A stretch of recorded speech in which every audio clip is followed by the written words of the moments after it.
Welcome to Zombie Strains, the podcast where we watch every zombie movie ever produced. Yes, all of them. How many is that? The current total is more than 600, and we will try to watch them in order of release date, with a few flash forwards for fun. We look forward to watching zombie cinema evolve and become what it is today. I'm John, and I'm joined by my co-host Andy and our producer Brad. Join us for this journey to see which of us makes it to the end alive. Hello, Andy. Hello, producer Brad. How are we doing today? Hi, John. Doing well. Everybody watched this last night. Have we recovered from the nightmarish horrors of Bob Hope? Pretty disturbing stuff, yes. In Ghostbusters, 1940. Andy, our first funny movie. Yes. Yeah. Well, okay. Maniac was funny, but not on purpose. This is actually supposed to be funny. Yeah. And yeah, that's kind of exciting. You know, I don't want to get ahead of ourselves here, but I think we might be onto a new strain of zombie. Yes, I think so. It's interesting because there's not a ton of zombie going on here, but there's definitely like a zombie, and that actually pushes the zombie genre further. Though I have a question about the zombie at the end, but we'll save that for the end. Okay.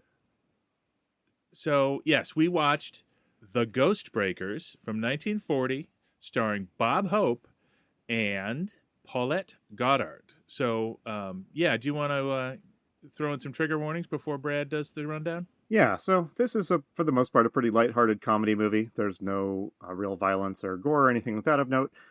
The main thing that that adds an element of discomfort to watching this movie is the racism. It has, and we'll be talking about that as we go through it. But like a lot of films from this period, it has the black characters in the film are treated with a lot of condescension. So Brad, can you walk us through the release? I think this is our sort of biggest, highest profile movie yet. We haven't had a movie with a star like Bob Hope or Paulette Goddard yet. So walk us through the release and cast and all this stuff. The Ghostbusters was released on June 21st, 1940. It was based on a play written in 1909. There have been 4 adaptations of this play. The first film was by Cecil B. DeMille in Paramount in 1914. Paramount made a second adaptation in 1922. The 1940 version we watched is the third. All 3 were called The Ghostbusters. The fourth and final version, titled Scared Stiff, was released in 1953 and starred Dean Martin and Jerry Lewis. George Marshall directed both the 1940 and 53 versions, and prior to this film, Marshall's filmography included directing Tom Mix westerns in the 20s and Laurel and Hardy films in the 30s. And he continued directing all the way into the 70s, and he directed a couple episodes of The Odd Couple, the sitcom. Can I ask a question about the playwrights? One of the playwrights' last names is Goddard, and I wondered if he was the husband or some relation to Paulette, but maybe we don't know. It didn't pop up in any of the research, and I think that would have shown that was true. Yeah, it could just be a coincidence. So, and I have a question about the play too. Do you know if the play in 1909 had the zombie elements in it? It looks like the early versions were more horror ghost, and the zombie was added for this one. It was influenced by the films from the 30s. Okay. I think you're probably right. We'll get to the zombie presence here. Continuing about Marshall, he was born in 1891, and it's interesting to me that all the films we've watched so far were written and directed by people born before 1900. That is interesting because the perspective is so different. Yeah. So this movie is our third movie in a row with a notable cast. As you mentioned, it stars Bob Hope and Paulette Goddard. In addition, there's Anthony Quinn and Paul Lukas, and all 4 of them either received an Oscar or were nominated for Oscars. So we have an award-winning cast here. Yeah, that's crazy. And a very young Bob Hope. I think we said at the end of last episode, I don't know that I've watched a movie starring Bob Hope, the actor. And he's a young, tall, thin man here, which is just weird from my 80s perspective. Yeah, he's 37 in this film. Wow, he's younger than me. That's never a thought I've had about Bob Hope.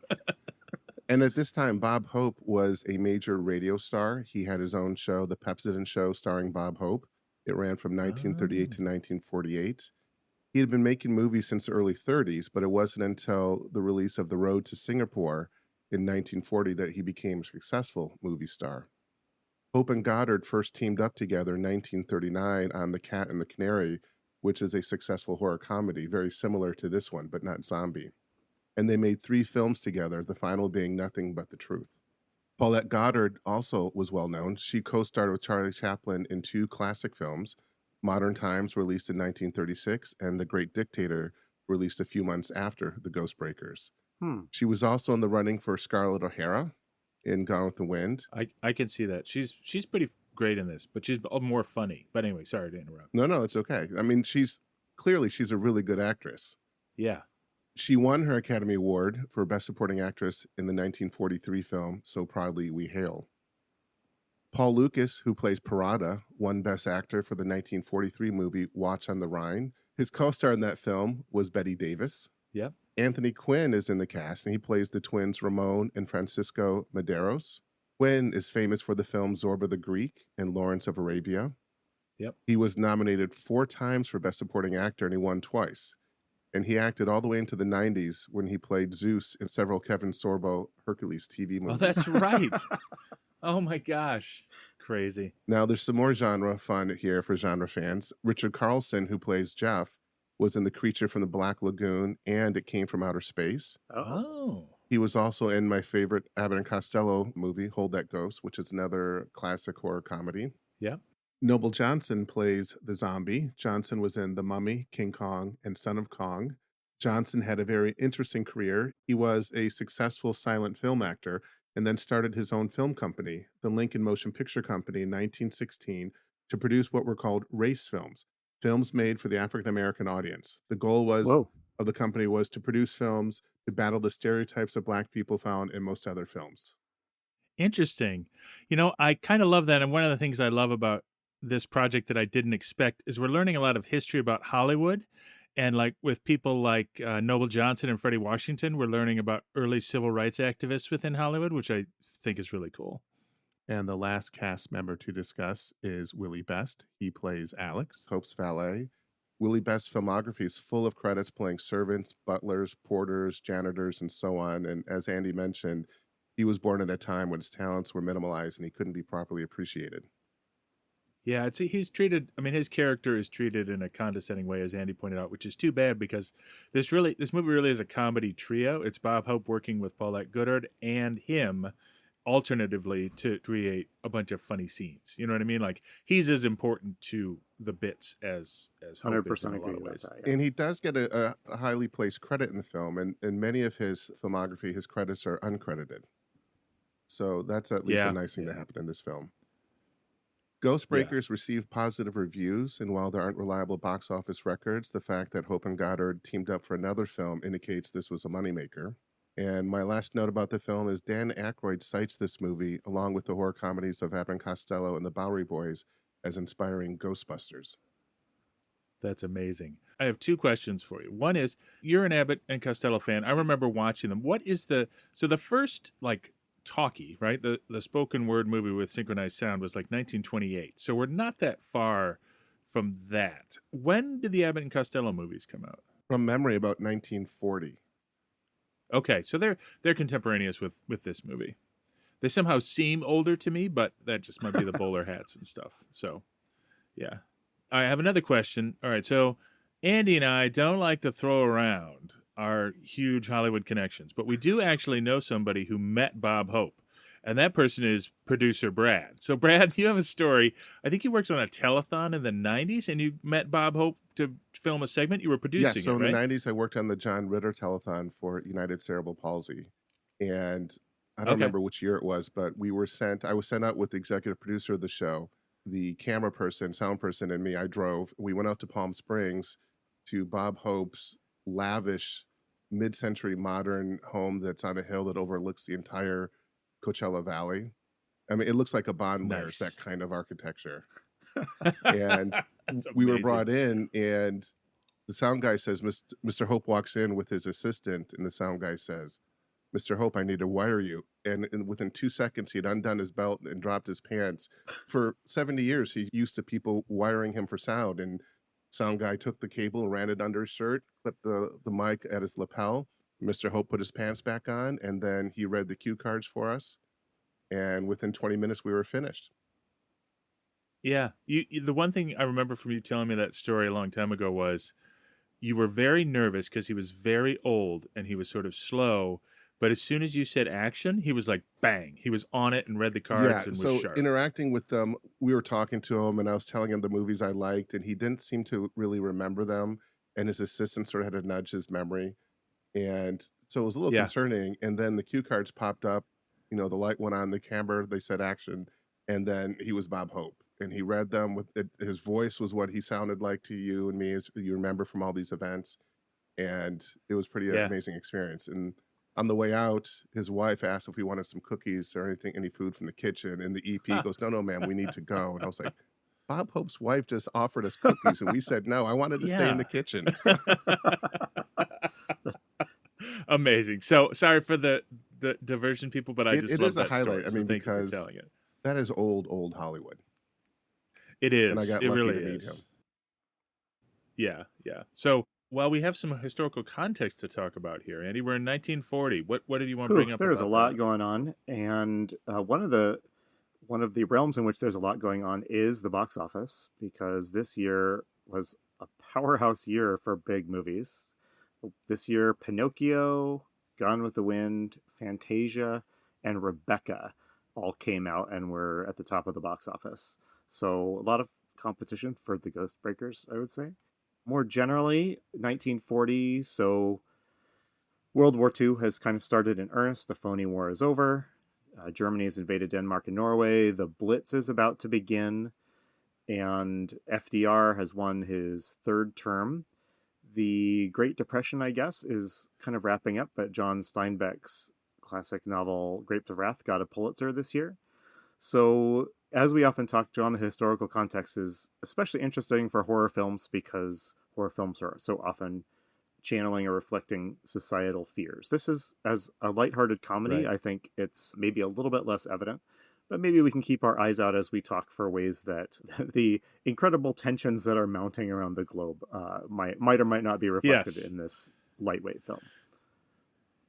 Yeah, I know that Bob Hope was legendarily did a lot of USO tours, but I don't know if he did it in the Second World War or if that was Korean and Vietnam. And it's probably worth noting, the U.S. is not in the war at this time. So correct. Yeah, it's a little before we join. We'll see how that's reflected. Andy and I could go off on a history tangent if you want, but we're not going to do that to you. We'll save it for our Lyndon Johnson special episode. That's right. Though I did have one piece of trivia that I'd like to just pull out of the list you just gave. FDR wins his third term. He's the only president ever to serve a third term for the United States. All right. The more you know. There's your little history. Real quick, Bob Hope performed his first USO show in 1941. There you go. All right. So, hey, before we start talking about the film proper, John, can we do a quick recap of the poster and what the poster promises or suggests that we're going to experience?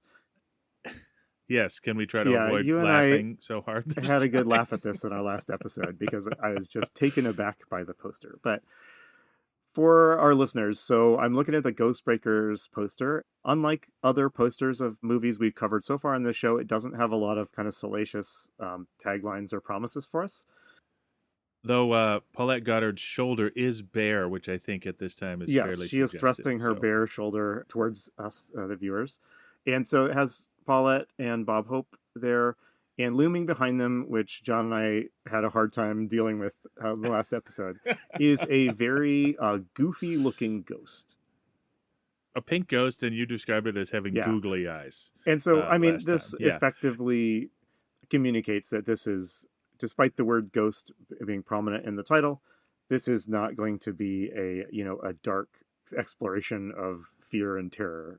It's going to be more of a Scooby-Doo style romp, although Scooby-Doo is not yet around.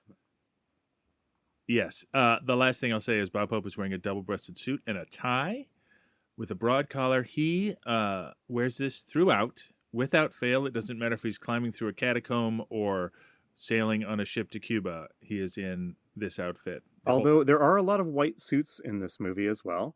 And I think white suits need to make a comeback, just to be totally honest. You think so? I was talking to my wife about this, and she mentioned that those probably weren't white suits, that they were probably blue or another color, because they had to do a lot of careful work with colors to have them show up effectively on black and white. Oh, interesting. I did not know that. So you want to go a little Fantasy Island, though, is what you're thinking. You guys Yeah. bring up a good point All about the right. costumes. This film, the designer was Edith Head, who is one of the most famous costume designers from this era. Oh, interesting. Oh, wow. All right. All right, well, let's get into it. The first thing I noticed is it's got an animated title sequence that includes like some ghostly figures moving around and changing into text. So my first impression, not only because of the sort of all-star cast, is that this movie has a way bigger budget than anything we've That's watched also before. what hit me right out of the gate. Yeah, I wrote down it has a director of photography and everything. Like, right? Like you couldn't make a modern movie without one of those, or you usually don't. But like our previous movies, sometimes there wasn't even a screenplay by. There was just like a story and dialogue by. Like I feel like we're entering the time where Hollywood has figured out what the jobs are to produce a bunch of movies. Yeah, you know it's what I really mean? noticeable throughout the film, so I guess we might as well mention it now. But this film, I mean, we're really only just a few years past the last movie we watched. But this film exudes sort of a confidence in itself that none of the movies we've watched so far have had. There's just a level, I think they've figured out how to move from one scene to the next and how to make sure you have all the visual context you need to understand what's going on. And there are some elements of this movie that do get a little confusing, but generally speaking, it's pretty obvious to me that we've entered an era where Hollywood is figuring out how to tell a movie story. Yeah, I agree completely. And the sort of last thing I'll say about that is it also increases the length. The movie is our longest movie. It's 1 hour I did and 24 get a little minutes. nervous when I saw that, just thinking about some of the past ones we've watched, but Yeah, well, let me say this. It's 1 hour and 24 minutes without, if you're not streaming it on Plex, if you are streaming it on Plex, it's like 3.5 hours of local car Cadillac dealership. I don't know what ads you got, Brad. I got all Cadillac dealerships all the time. I kept getting a Bib and Tucker whiskey one, and it was strange because it had Bib and Tucker in the top right corner, and then the left, it would have what looked like a live shot from a basketball game, which was earlier in the day. Oh, and every weird. time it showed, it was at different points of the game going forwards and backwards. I got nonstop ads for the Lion King movie in Spanish. So and all the ads I got were in Spanish. So it added to the experience, I think. Yeah, I think the one thing that's jarring about modern advertising is previous planned advertising, right? Everybody gets the same ad all the time, and they're placed at strategic points in the movie.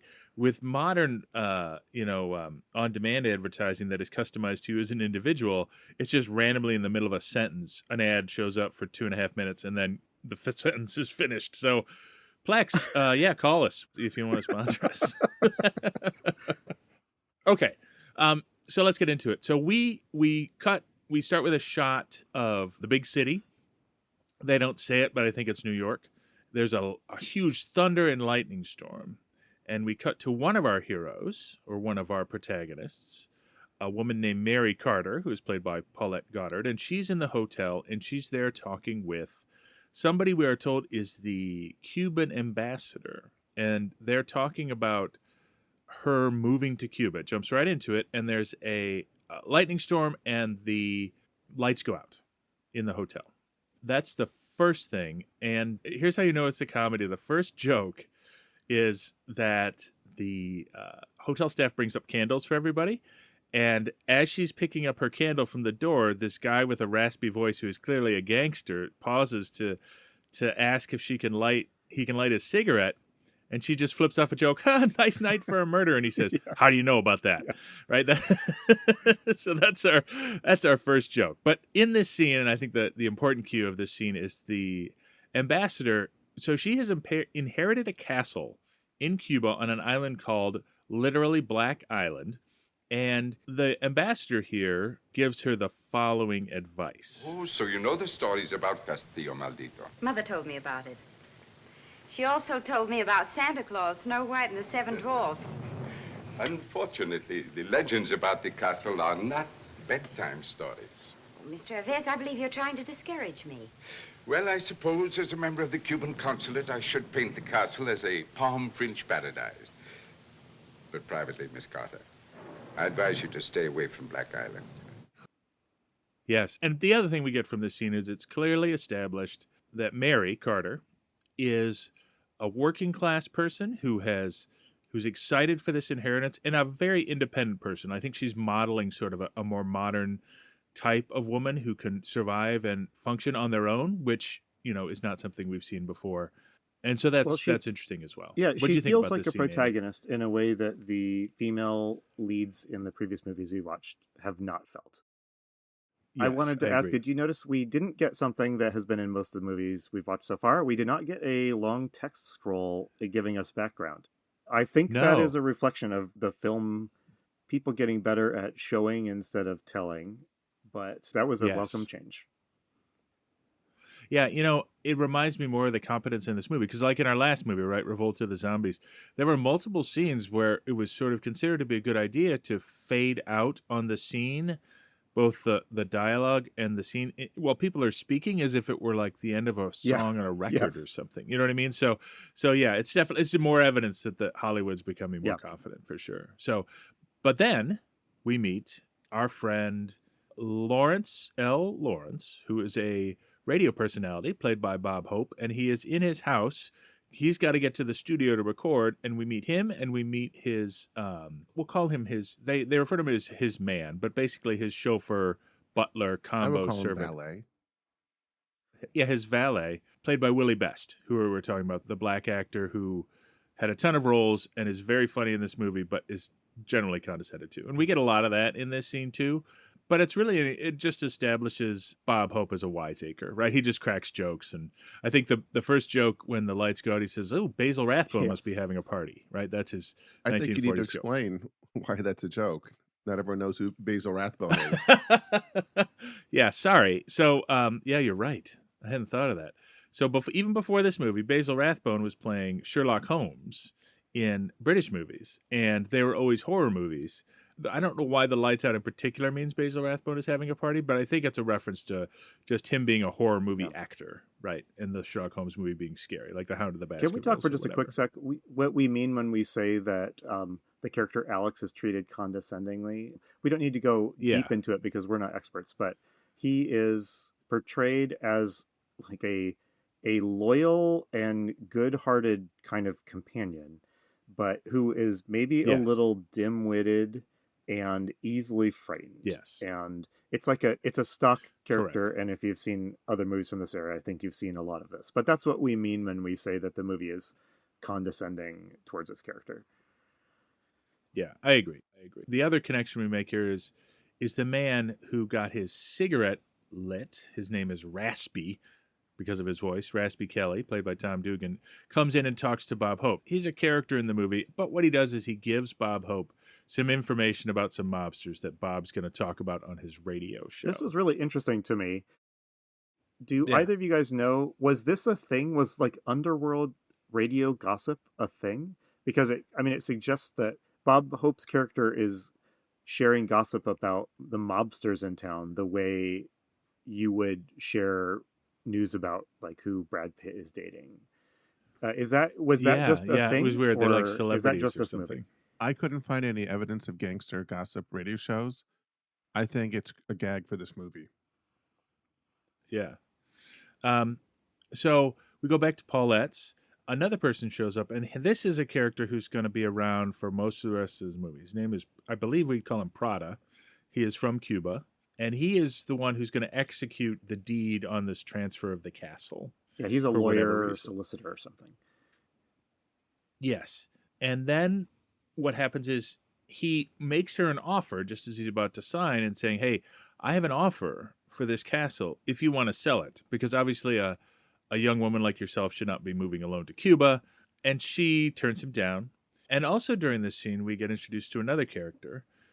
This is Anthony Quinn's character, who calls her, Ramon Medeiros, calls her from the lobby and says he needs to speak with her. The plot at this point gets really complicated, and I think more complicated than we're going to get into. But what's clearly set up here, right, is that multiple people don't want her to go to the castle for a variety of reasons, and someone is trying to offer to buy it from her. I would say that Parada is being cast here as a menacing figure, would you say? I would say, yeah. Later he in seems the a little movie, they'll sinister. even joke He's got that a goatee. he looks too sinister to actually be the villain because it couldn't be that easy, right? Yeah, exactly. And we cut back to Bob Hope, and he appears on the radio. The one thing I thought was hilarious here is Bob, like, here's three of us recording a podcast. Bob Hope is recording a radio show just sitting at a desk in the middle of an office building with a microphone in front of him. And the guy reading the ads, doing the announcements, is standing next to him with a different microphone. And in the same room behind him is a crowd of people, like, chatting and going about their business. Yeah, they're like working. Yeah. Makes me think about how much time we spend trying to make sure that we don't have background noise and that sort of stuff. Yeah, so his character, by the way, is a radio host, just like Bob Hope was, and they have a funny ad about this coffee, but the joke is that the coffee's actually terrible and you'll never actually open the can or use it because it's so bad. So that's the joke. But what happens is as he's leaving, he gets a call from the gangster he's just dissed about, Frenchie Duvall. And Frenchie is like, hey, I want you to come see me at my hotel. Bob Hope is obviously scared because a mobster wants to see him. So we go back to the hotel, but let me pause here because, again, there's a lot of stuff going on. We don't need to go into the details. The point here is that Bob Hope that I'll call him Larry, played by Bob Hope, and Mary Carter are now in the same hotel, right? This is the goal we're trying to get to. So Bob has his chauffeur, his valet, take him to the hotel, and they have this exchange outside the hotel where they're considering whether or not you should take a gun into the hotel. And they go back and forth, and he finally decides to take the gun. Can we pause for a minute, John? Can we talk about the style of humor here? So how would you describe... So the humor in this movie is partly kind of elaborate setup gags, which we're going to get one in a minute. Yes, there's a couple of like I can't say this is like a great modern comedy, but there are a couple of good set piece comic. So we have some kind of very meticulously set up gags, but most of it is this sort of ongoing witty banter from Larry, right? How would you describe it? Yes. Yeah, it's like you said, it's banter. It's almost like he's doing a stand-up routine, and he just sort of makes jokes about whatever's happening. It's not ha hilarity. It's more like, if you have someone who, like, if you have a witty friend who is just constantly kind of making little humorous asides about what's going on. And sometimes it's funny, sometimes it's annoying. Mostly it's the sort of thing you react to with kind of like a, Yeah, exactly. Yeah, I think you're right. It's mostly just like an opportunity. I think it also fits. I don't know if it's totally the style of the time, but it's certainly Bob Hope's style to he has this delivery where he sort of quietly points out something in a very sort of aloof voice, like, "Oh, I hope I don't die here." Like he's very. That's so we're obviously not going to call out all of his jokes, but you should know that throughout the movie, anytime he is in a scene, he is just going off on a string of these little quips.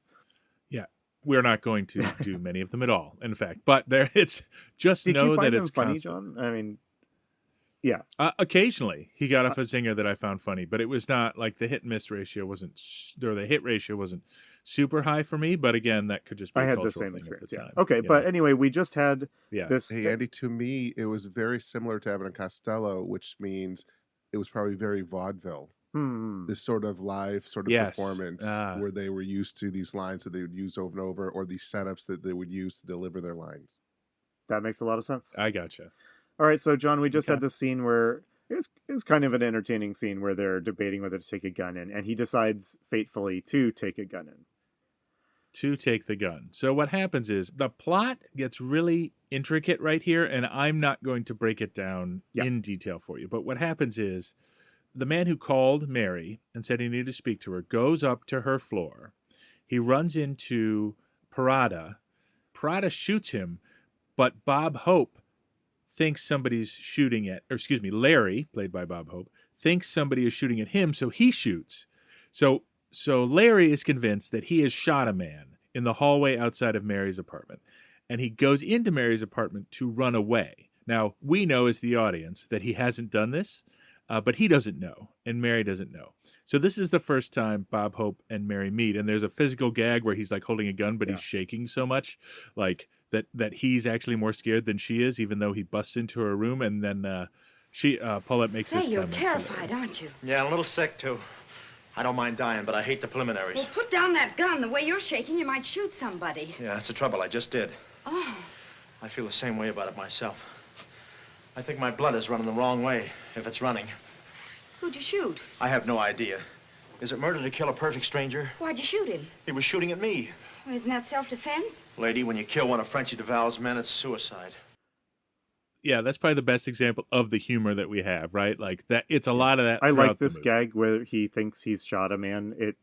It requires a lot of, careful timing of who can see what, and I thought it was pretty funny. You didn't mention I did laugh that on the way up through the hotel, he encounters like 4 different shady characters, and yeah, it's almost like a horror movie on its own, but with mobsters instead of zombies. Yeah. And he's scared and trying to console himself. He's like, we're fine. It is amazing to me how unupset Mary is when he bursts in with a gun. Like, she doesn't do... I really enjoyed their interaction in this scene. Yeah, I can see why they made 2 more movies together, because they do have a genuine chemistry, and they're both good at physical comedy, right? Like when he turns his back, she does this sort of leaping stride to get to the phone to call downstairs, and it's just, she is comically just funny as she moves and everything. So here's what happens. Through a series of convoluted things, the cops come, find the body, and then they're going to search all the hotel rooms. And she tells him to hide under the bed.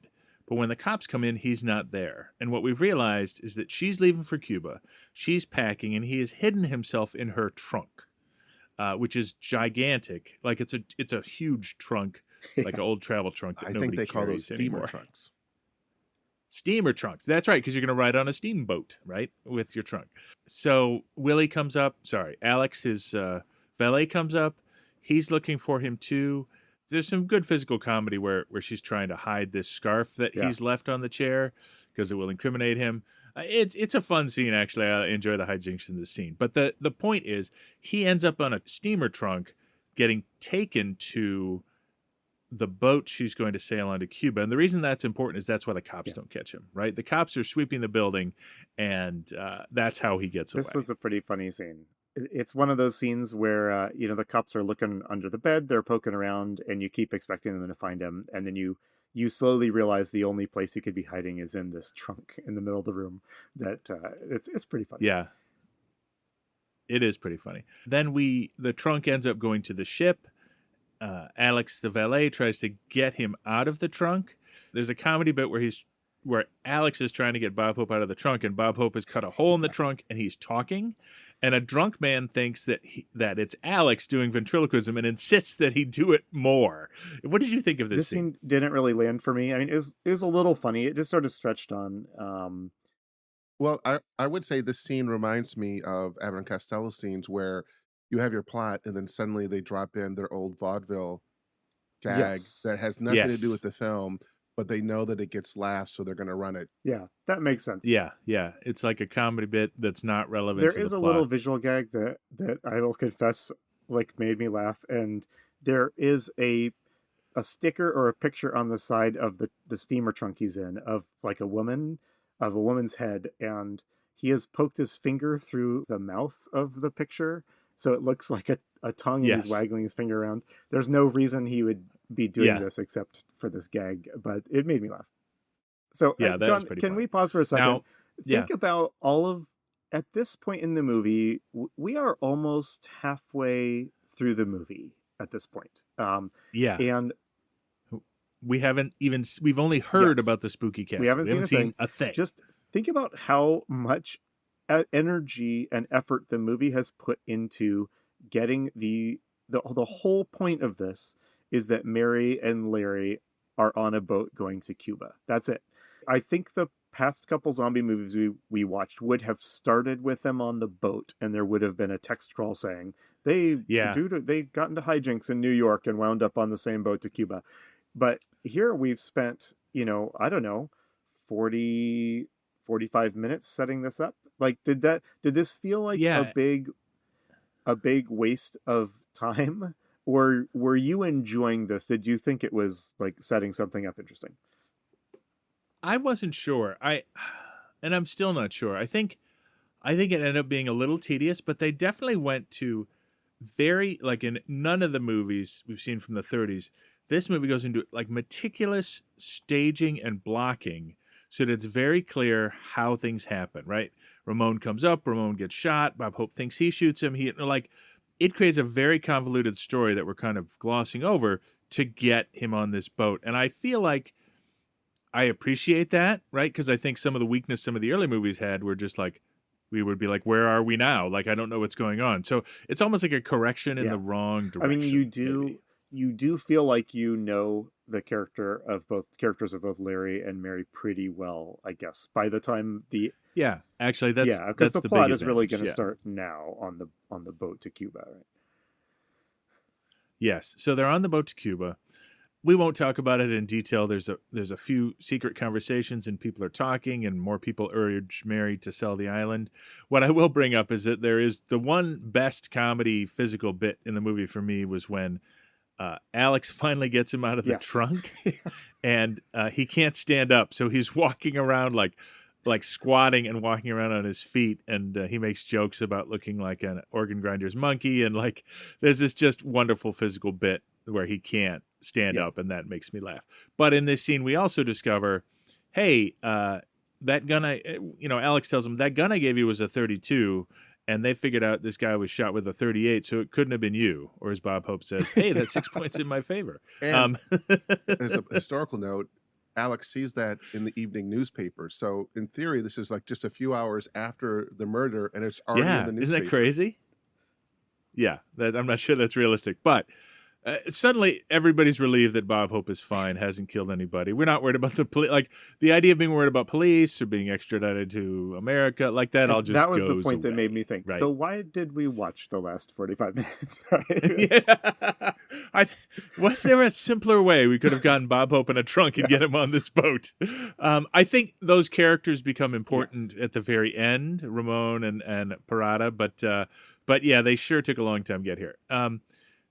So they go on the boat. They make it to Havana. Can I stop? It's worth noting. You alluded to it, but there's plenty of shenanigans going on this boat, threatening shenanigans. Yes. And we won't go into all of them, but like Mary is continuing to be kind of threatened and pressured to sell or not go to the castle. And she... Yeah, a shadowy figure tries to drop a sand bucket on her. So there's a number of different encounters. But there's maybe one important one. Parada, the creepy lawyer who's trying to get Mary to sell the castle, confronts her at one point, and Bob Hope kind of Larry springs to her defense. Oh, that's right. I missed an important one. Parada is saying, what's your deal? Like, what are you doing here? This isn't your business. And Bob Hope says, actually, I am a ghost breaker. I am a person that kind of investigates and debunks mysteries, and I am going with Mary to the castle on Black Island to debunk the legend of ghosts there. This just comes out of nowhere, but it is the title of the movie. Like, we don't know that Bob Hope has any of these skills, but he's announced he is this thing. I enjoyed the character moment here because I think, Larry he is just thinking on his feet, and he's just instinctively like trying to spin this story here without really thinking about it long term ahead. And it is a good little moment. Yeah. I will actually make a comparison to an comedy action hero from the 80s, and that would be Axel Foley, played by Eddie Murphy. Like he has a lot of that energy. Like he's just going along, doing the next thing, and improving his way out of it. You know what I mean? Like he has no plan. He's not a super smart guy. He's a fast talker and is funnier than everybody else. So he's just navigating his way through, if that makes sense. We also need to mention a third character who shows up here because he's important later, right? And that is Jeff Montgomery. He's another American. Yeah, so at one point, Mary goes into her stateroom when they're about to dock, right? They've come all the way. It's sunny outside. She closes the door, and there is a small knife and a charm hanging on the back of her door. And then we cut to the outside of her door, and somebody we haven't met before and we never meet again, is listening at her door. And across the hall, somebody comes out of his stateroom and says, "Hey, you there, what do you think you're doing?" And the man runs off. The guy listening runs off. And that man, a handsome American man, knocks on the door and says, "Excuse me, ma'am, there was somebody listening at your door." And then they realized they recognized each other from another party. So this is our sort of last main character, Jeffrey. And when I first saw this, he was sort of dropping in out of nowhere and joining this movie. What did you think about this? I didn't know initially? what to make of it. He's presented here as like a romantic rival to Larry, I think, is the main thing. Yeah. And he serves kind of an exposition purpose too, because he explains he's been living in Cuba for a while, and so he actually is where we first start hearing about zombies and voodoo, right?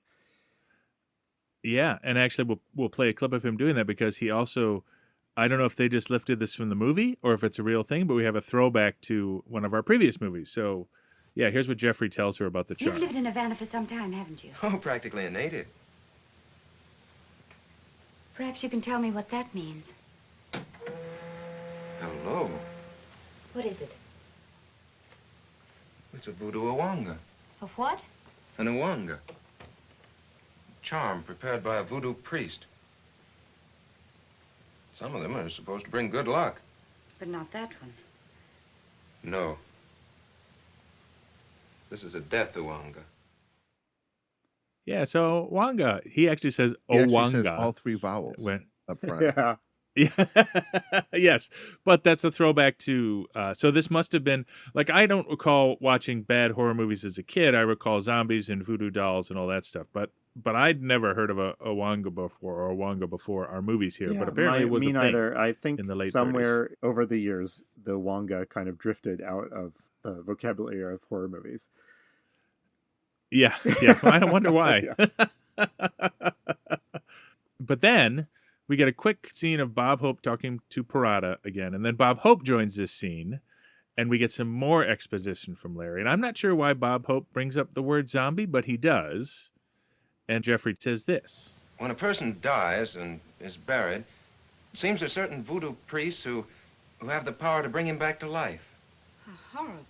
It's worse than horrible, because a zombie has no will of his own. You see them sometimes walking around blindly with dead eyes, following orders, not knowing what they do, not caring. Yeah, so that firmly establishes the zombies still as controlled by a mystic. Yes, or and it does specify that they are dead. So they are zombies. Yep. Are not like some of the zombies in previous movies we've watched where they could be living people just stripped of their free will. They are corpses. Yeah, I have more questions about this when we do run into the zombie, but we've landed on Cuba. Can I pause you for a minute? Because my favorite line of the movie is uttered while they're on the boat trip. And I guess we should mention that Larry and Mary are really flirting and romancing each other at this point. Yes. And at one point during a flirty scene where they're dancing, Bob Hope drops the line, "Shoot the chassis to me, lassie," to Mary. And I asked my wife, who knows this time period better, is that a line? And she didn't know. I Googled, I couldn't find any references to this outside of this movie. So I think maybe Bob Hope was just, going with the flow, but I love it.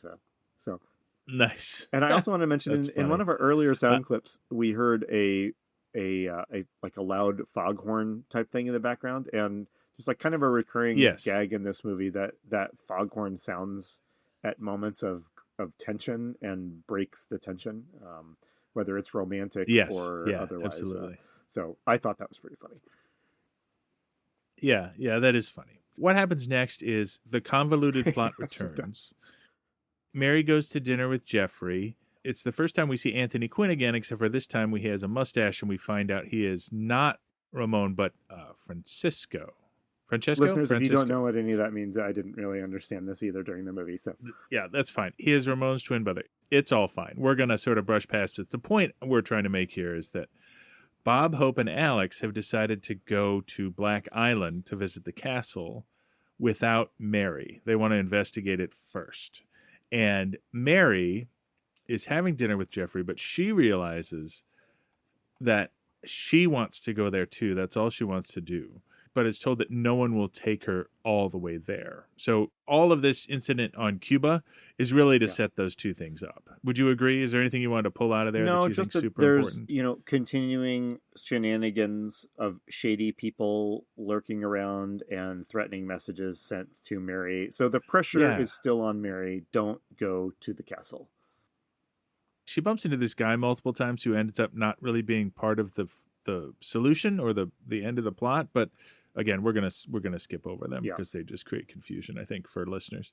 They created confusion. So what we then cut to while I was watching this movie. So yes, exactly. So Larry and Alex go to the island in a rowboat. Of course, Alex has to row, and Bob Hope has to make comments about it. We'll skip through all of those. They land on a dock. Mary is told that there's no way to get to the island because no one will row out at night. Oh, yes. There's no one who will do that. Yes. Cut to Bob Hope is making Alex row him to the island. Yes, exactly. So they get on this dock. A spry young Bob Hope jumps out of the boat onto the dock. They tie it down. I will say one thing I observed here is I'm pretty sure this is a set. I'm pretty sure maybe one thing Hollywood has learned between the movies we watched before and this movie is they are not good at shooting stuff outside.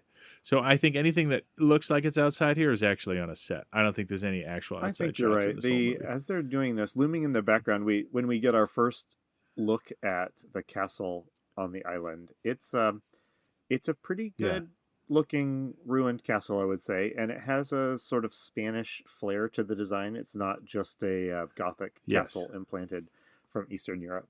I like the look that they've got going on in this part. But here's the reason why we're here, Andy. They step off the boat. There's a shack on the dock. There's a light on in the shack, and in the shack, lying in the bed, is the zombie. Right here it is, folks. We made it an hour into the movie. We made an hour into the movie. There's a zombie. In the credits, he's credited as the zombie. There is only the one. Zombie, and the woman who walks up is credited as the zombie mother, right?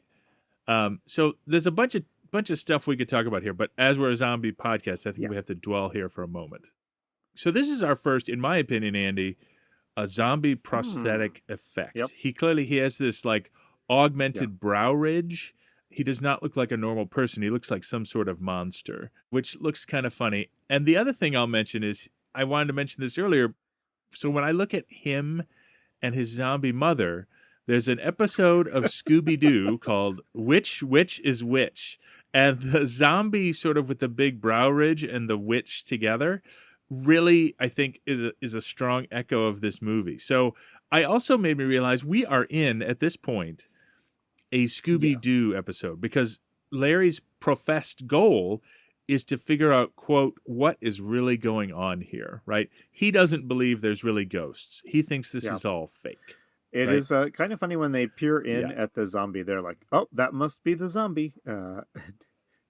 And then the zombie looks at them, and then they like run into his zombie mother, I guess, and then they go into the castle. Like there's no incident. Now that the zombie does reappear, but it was just a little strange. They're like, yep, okay, let's keep going. Now, I believe, and if I've got my things in order here, they start investigating the castle, and then we cut back to dinner, and Mary decides to leave. They go into the castle. You then see Mary getting dropped off by a rowboat, but the rowboat won't go to the island. So she's actually wearing a swimsuit with a bathing cap, and she has some sort of waterproof bag with her. And so she swims the rest of the way to the island, gets out, and in her waterproof bag, she has a robe. And she, of course, pulls out, and her, we didn't talk about it because it was pretty inoffensive. There are a couple scenes where it's definitely like supposed to be titillating, cheesecake, where she takes off her dress and is just wearing a slip or something. It's all in a few minutes. Her robe is going to get torn off or whatever. Yeah, it's pretty ridiculous. There's lots of that. I love that when she also pulls off the bathing cap, her hair is like perfectly, it's curly and poofy and everything. So that's also awesome. Yeah. But then she goes into the castle. So the point here is that all three of the main characters are here on the island exploring the castle, but they don't know about each other. So Larry and Alex are already in there exploring, and unbeknownst to them, Mary has just landed as well. I don't think we need to go beat by beat through the investigation in the castle. Well, it's pure Scooby-Doo, like you said. So listeners, just imagine what happens in a Scooby-Doo movie, right? They move through creepy, cobwebby rooms. They light candles. There's suits of armor. Yeah. It's pure Scooby-Doo. Now, they do witness a ghost. It appears that they see a real ghost. It's not... So when the clock strikes a certain hour, they see a box or a coffin or something like that open, and a ghost emerges from it. And the ghost special effect is like it's just a translucent image of a person walking around. And in sort of old-fashioned courtly garb. They look like a conquistador or something. I mean, I would say at this point in the film, it seems like this can't possibly be just like a person dressed up in a costume, It looks like this is an honest-to-goodness ghost. When the ghost appears, also, there's a huge gust of wind and the lights go out. Like they've lit candles and the candles go out. But then the ghost just sort of turns around and walks back and gets back. And it doesn't menace them in any way. It just sort of roams around for a minute and then returns to its coffin. And when they do look in the box after it has done, they see that there's a skeleton in there. It never acknowledges them either. Right. No. The other thing we see here is that at the top of the stairs inside the Great Hall in the beginning of this castle is a painting of somebody named Maria Isabella Sebastian, who looks uncannily like Mary Carter, which will come into play a little bit. Do I understand correctly? This castle is like in her family, right? So she is inheriting it. Yes, so she's that's my looking understanding. at her like great-great-grandmother or something. Right. So now here comes Mary. She's walking up to the castle. The zombie has started to follow her, right? Just the zombie. She goes into the castle and starts calling for Larry. And Larry and Alex hear this, and here is Alex points it out, and here's what they say about that. That sounds like Miss Carter's voice. That's just what they're trying to make us believe. They can't fool us. So Larry is convinced that this isn't real, but Alex is not. Mary is not, right? Like, Alex saw the ghost and he was terrified. And then the zombie is really close on Mary's heels, and she runs away. Her robe gets torn. A number of different haunted house shenanigans are occurring at about this time. Like a suit of armor sort of marches and things like that happen. Yeah, and she sees the painting of her ancestor that looks just like her. She wanders off somewhere. I don't remember exactly where. We're not gonna into a bedroom and finds the chest with all the old dresses, including the dress that's in the painting. Right. Meanwhile, Alex and Larry come downstairs, and here's a scene that actually made me laugh quite a bit. They get attacked by a suit of armor, and they rip the helmet off the suit of armor, and it's the zombie. And he's carrying like a spiked morning star, but the combat is not like serious, deadly combat. It's kind of like a goofy like wrestling match, like you'd see in an old vaudeville routine. It's actually pretty funny. But the way they get out of it is Mary dresses up like Maria Isabel from the painting and walks down the stairs. And that stuns the zombie long enough for Alex and Larry to lock it in a room. First of all, Larry almost locks Alex in the room with the zombie, but Alex comes out with the morning star and the zombie's locked away. And I think that's the last we see of our zombie. And while this is all has been going on, in Scooby-Doo style, we've had numerous little cuts to some unknown person spying on them or peeking from behind a curtain on them as they go. Right. So there is whatever supernatural stuff is going on in this castle. We know that there is a human enemy out there who is in here with them and kind of spying on their progress. Yeah, and one thing I left out is Parada does get kidnapped by the zombie at one point, and we sort of lose sight of him. Again, there's a whole subplot here that I'm not going to go too deeply into. So after they get the zombie trapped, Mary observes that her likeness, Maria Isabel, is pointing somewhere. So they follow the pointing and they end up down in a crypt. And Mary is they're both investigating the crypt, but it's Mary that that sees it first. I would like to go into this bit because it's very Scooby-Doo, but it's also a little Indiana Jones. So Mary points this out to Larry, and they sort of decipher this text on the wall above one of the sarcophagi. Larry. Look up there. What does it say? God's something. Treasures. That word is treasures, isn't it? Yes, God's treasures in abundance lie. That's it. Something heavenly. Heavenly key before they die. I did wonder why these words were carved in English, since I think we've established that this is a Spanish family, but what do I know? Yeah, don't ask too many questions.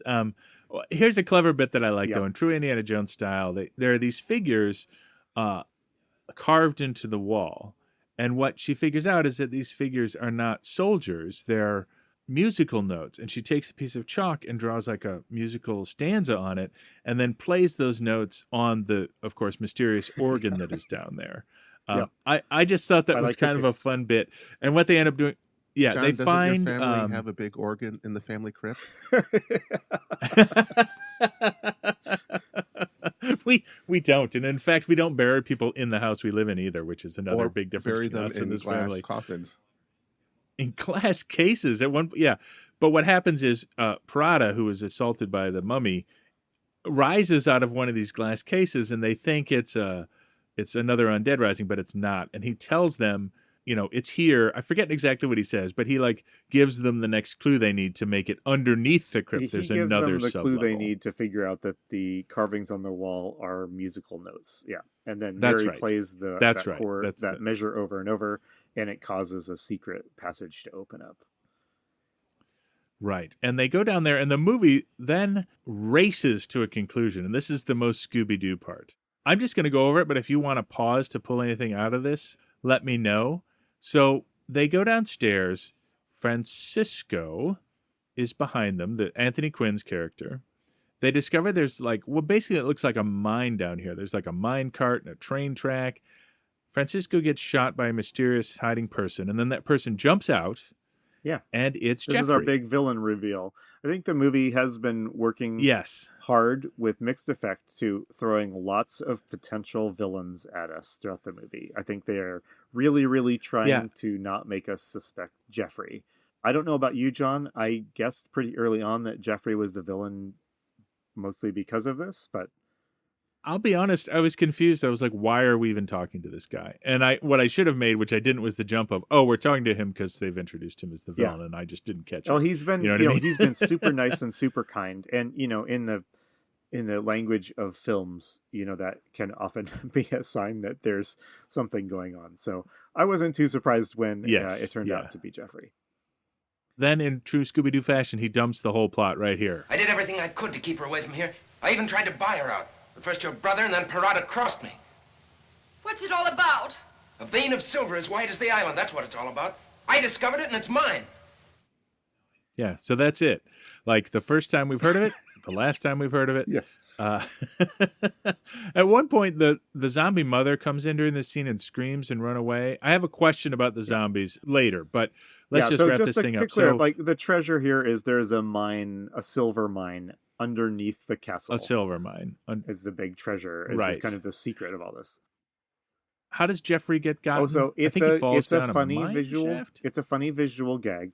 He is about to shoot them. He's like, "Close your eyes." It's and really abruptly, he falls into the floor underneath him opens up and he falls into a pit. And he just vanishes, and that's the last we see of him. No, I think the ceiling above him opens up and falls on him. Doesn't it crushes him and pushes him down into a hole? Yeah. In the hole above them, suddenly Alex appears. Like he's done something to create this hole. Yeah. He says, right. That's what happens. He says, "Boss, did I press the wrong button?" So it's definitely played as a comic thing.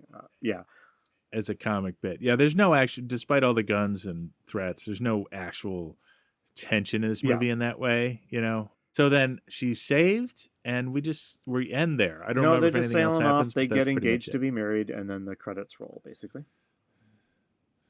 Yeah, so I have a number of questions sort of about this movie. So I'd like to throw them at you. I don't know if you have any questions, but so here's my first question because it's relative to the plot.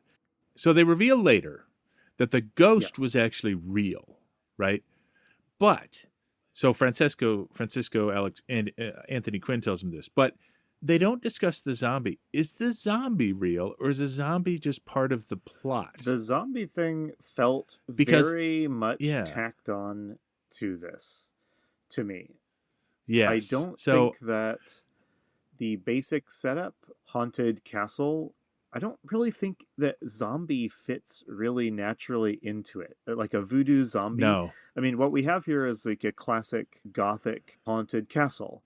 And from the very beginning, the zombie stuff felt forced on, which made me wonder, I don't really know, are zombies a trendy type of horror at this time? And it was a marketing thing to add a zombie? Because, I mean, the zombie adds some like kind of shenanigans with its kind of the comic fights they have to do to defeat it, but they don't really seem to reflect on it at all. No. There's one great joke where it's behind the door and Alex goes, "Hey, you still in there?" And you just hear him. Also, this zombie is interesting because it has more agency. Like, could you imagine a modern zombie putting on a suit of armor to doesn't hide? It take a team of people to help you get in armor like that? I mean, right? Yeah, so that was pretty fun. Yeah, exactly. Well, so I think this movie it's a vehicle for Bob Hope and Paulette Goddard just to be funny, right? And they throw in mobsters, and they throw in mistaken identity, and zombies, and a ghost. I think they're just throwing everything but the kitchen sink in this movie. I think that you're right. It reminded me a little of like in the early 2000s, you had all those like parody horror movies that would just grab in a bunch of references and stuff from other horror movies, and it was just funny at the time to have those references in the movie. It felt a little bit like that. I wondered. So, did you have other questions about the plot or anything first before? Because I have a few thoughts about this. No, the only other comment we've talked about how this movie is just so Scooby-Doo, and maybe this is where Scooby-Doo. Well, I can the other add thing that the original film from 1914, it was a haunted house, and all the ghosts and stuff were created by someone trying to scare off the potential heir. All right, so this is the plot of this play, and so maybe this is where Scooby-Doo got the entire idea for the show, right? Because every plot. But the other thing I'll say, and that's weird to modern eyes, on top of everything else, is everybody smokes all the time, right? Like I'm a former smoker, I will admit this, but it's been a long time, and it's been a long time in Michigan since you could smoke inside a building. But here, everybody just smokes wherever, whenever they want. It's just nonstop, which is just I weird. wanted to talk about. Let's do a wrap up where we kind of talk about how this fits into the zombie strains timeline here. I wanted to throw something out and see if you agree. I'll have a couple of questions. Is this a zombie comedy movie in the way that like Shaun of the Dead is? I think so, because once the zombie's in the suit of armor and they have that wrestling match, like, I don't think that's intended to be scary. I think that's intended to be funny. So though the zombie is scary at one point, it really just becomes a device for more slapstick comedy. In my mind, I think it makes total sense that this shows up in lists of zombie movies, but right, they do explicitly have a zombie, and they talk about zombies. Yeah, and how zombies. That said, the zombie feels tacked on. It's there for, I think, comedic value more than anything else. And it does pretty effectively at that. But this felt like a horror comedy movie to me that had a zombie in it rather than a zombie comedy. Although it's possible we can trace a line from this, all the way to Shaun of the Dead. But I don't know. What do you think about that? Yeah, I think you're right. Like, if we talk about either the original sort of pillars we started with or the other things we've learned along the way, it doesn't really match with any of those things. Like, this is, to me, a haunted house comedy, like you said, that has a zombie tacked onto it. So to me, the zombie in this movie, the zombie element felt tired and uninteresting compared to the previous movies we've seen, and it just made me wonder, are we seeing zombies become kind of boring and lacking in a real compelling hook? I wonder, because at some point, by the Night of the Living Dead, is going to make them scary again, is going to put a twist on this to make them scary. And I wonder if we are seeing, zombies have been out in movies for like a decade at this point, and I wonder if we're seeing the voodoo zombie sort of slump into the category of kind of a trope that is played out, that doesn't have anything very new or interesting to do with it, and thus is in a great place to be revitalized by someone who does come along with a twist on it. What do you think about that? I'm curious to see if that happens. That would not surprise me, because I feel like, yeah, they're really just going through the motions of the previous movies that we've watched to execute this, and that it really doesn't mean anything. And yeah, I wonder if that's the case. I'm curious to see over the next few 1940s movies if they feel the same way. I think you can see signs in this movie that, zombies have definitely entered the vocabulary of moviegoers. They have a really cursory explanation of what a zombie is, but, I think at this point, I think people just get it. We understand how zombies behave, I would imagine, and what they are, and the movie isn't really all that interested in talking about it more than the bare minimum needed to say, but you should expect zombies to show up in this movie. Yeah, I agree. So, what are we recommending this one, Andy? Would you say if zombie diehard is trying to understand the genre, I don't think this is something I'd recommend to a zombie fan. I don't think that this movie has a lot that is of interest specifically to say about zombies. I do think it is an easy recommendation if you like Bob Hope or you follow his career. I don't think it all works today, partly because of the racism, partly because I don't think the humor all really lands anymore. But if you like the style of humor here, I think this is probably a pretty good movie to watch. But don't watch it to learn something about zombies, because I don't think that this movie has a lot of meat in that respect. No, it really doesn't.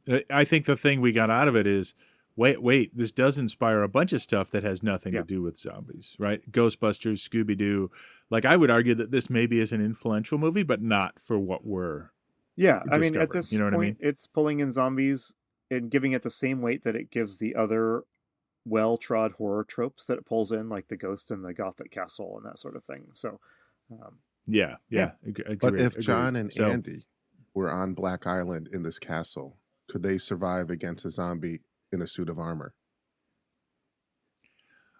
I'd like to think I could, though I'm afraid I would be too scared by the ghost to fight. The casualness with which they respond to the ghost, it's very funny to me. I mean, they truly did see explicit evidence of the supernatural in this castle, and it hasn't shaken their worldview or caused them to abandon their religion or anything like that. That kind of made me laugh. I think I would probably survive because it's just such a Scooby-Doo environment. It's not really very threatening. Getting away from the zombie is just a matter of like going upstairs and it loses your trail, that sort of thing. So I think I would have made it. Yeah.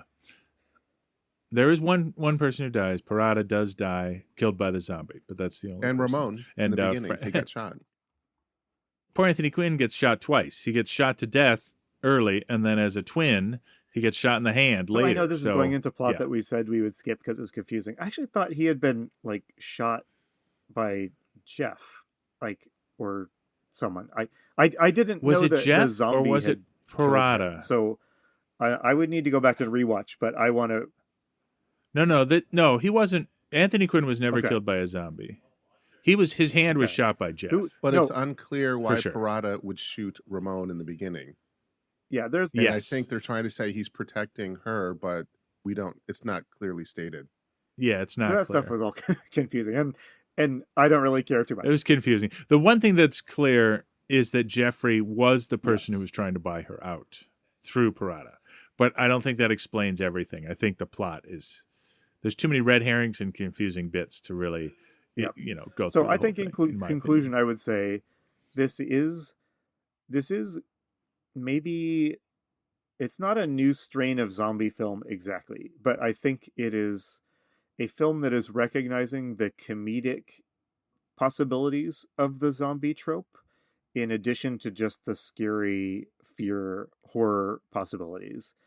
And Yeah, it's our first comedy. Even which though is exciting. the zombie is really sort of a side thing in this movie, I think that's probably an important moment in kind of the evolution of a horror thing, is when the initial fascination with it turns into something that can kind of appreciate its goofier aspects, which this movie definitely embraces. Right. Hey, I Brad, agree. what do we have next? Well, since you guys mentioned Shaun of the Dead, I think we should jump to 2004. Oh. And as a comparison, we should watch a What? modern comedy. And check the I'm chat. so You will excited. see your poster. Yeah, Okay. I'm super excited. This is great. This is great. Yeah. All right, so Shaun of the Dead. Please. Can I describe the poster, though? Because I never realized this was the poster. The poster that he's shown us is... So what's on the poster is, for those of you who don't know, this is a film directed by a very funny man named Edgar Wright. He also directed Hot Fuzz and The World's End and some other stuff, with Simon Pegg and Nick Frost, who are featured on the poster. But what we're looking at here in this image is a bunch of zombies holding up a movie poster for Shaun of the Dead, which I think is kind of perfect. I'm excited. I've seen this movie. I am going to try to get my son to watch this movie with me. I feel like we're being rewarded for slugging it out through the 1930s. Yes, we made it. We made it, John. Okay, looking forward to it. All right. So, yes, next episode. This is the easiest one for us to recommend and say people should watch before they join us for the next episode, Shaun of the Dead from 2004. You have been listening to Zombie Strains. We'll be back in 2 weeks to talk about another zombie movie. If you enjoyed our podcast, please take a moment to rate us in your podcast app of choice. Tell a friend, post on your socials. This will help like-minded people find our show. See you next time.